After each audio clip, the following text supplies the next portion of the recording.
বাংলাদেশের স্মরণকালের সবচেয়ে ভয়াবহ বন্যা ফেনী নোয়াখালীতে হয়েছে। তো আমার যে কথা বলার জন্য আসলে এখানে ক্যামেরার সামনে আসা, সেটা হচ্ছে যে যে যতটুকু পারি আমরা সাহায্য করি। তারা তো বেসিক্যালি ভিক্ষুক না, তারা কি চাইতেছে? তারা চাইতেছে যে তারা উদ্ধার হোক, আমরা যে যেরকমভাবে পারি তাদেরকে আমরা উদ্ধার করব, শুকনা খাবার দিব। হ্যাঁ, সবথেকে বেশি যেটা ইম্পর্টেন্ট সেটা হচ্ছে যে ছোটো বাচ্চাদের জন্য খাবার নিয়ে যাওয়া। এই সময় কি হয়, পানিবাহিত রোগ হয়, এই সময়ে স্যালাইন বা অন্যান্য যে সমস্ত প্রাথমিক যে ওষুধগুলো আছে সেইগুলো নিয়ে যাওয়া। এছাড়াও সবথেকে মোস্ট ইম্পর্টেন্ট যেটা হচ্ছে যে বাচ্চাদের জন্য গুঁড়া দুধ, তারপর বাচ্চাদের খাবার, এগুলা নিয়ে যাওয়া। এছাড়াও আমরা যাব এই উদ্দেশ্যেই যাব যে হচ্ছে যে আমরা তাদেরকে সেবা করার উদ্দেশ্যেই যাব। আর সবথেকে যেটা আমাকে যেটা পার্সোনালি কষ্ট দেয় সেটা হচ্ছে যে আমরা কারো ওইভাবে ছবি না তুলি।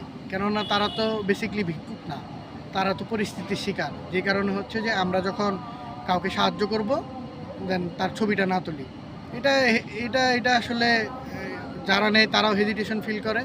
তো আমরা যার জায়গা থেকে যতটুকু সম্ভব চেষ্টা করব যে কিছু তাদের ডোনেট করা, সাহায্য করা। হ্যাঁ, এখানে হচ্ছে যে আসন্না ফাউন্ডেশন আছে, এছাড়াও অনেক ট্রাস্টেড ফাউন্ডেশনগুলো আছে, আমরা সেগুলোতে ডোনেট করব। আমরা যতটুকু সম্ভব তাদের পাশে দাঁড়াই, কারণ দেশটা আমাদের, দেশের মানুষ আমাদের। আজকে আপনি ভালো থাকবেন, আপনার এক ভাই পানিতে থাকবে, সেটা হয়তো বা কাম্য না।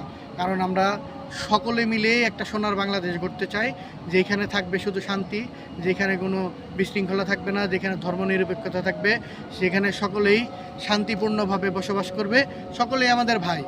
তো আমরা কাঁধে কাঁধ মিলিয়ে, হাতে হাত মিলিয়ে আমরা দেশটাকে সুন্দর, যাতে একটা সোনার বাংলাদেশ আমরা পরবর্তীতে পরবর্তী জেনারেশন যারা থাকবে তাদেরকে উপহার দিতে পারি। সেই জন্য আমরা, যেহেতু আমাদের এখন স্বাধীন দেশ, আমরা সুন্দর করে দেশ পুনর্গঠনে কাজ করব। সবাই ভালো থাকবেন, ধন্যবাদ, পাশে থাকবেন।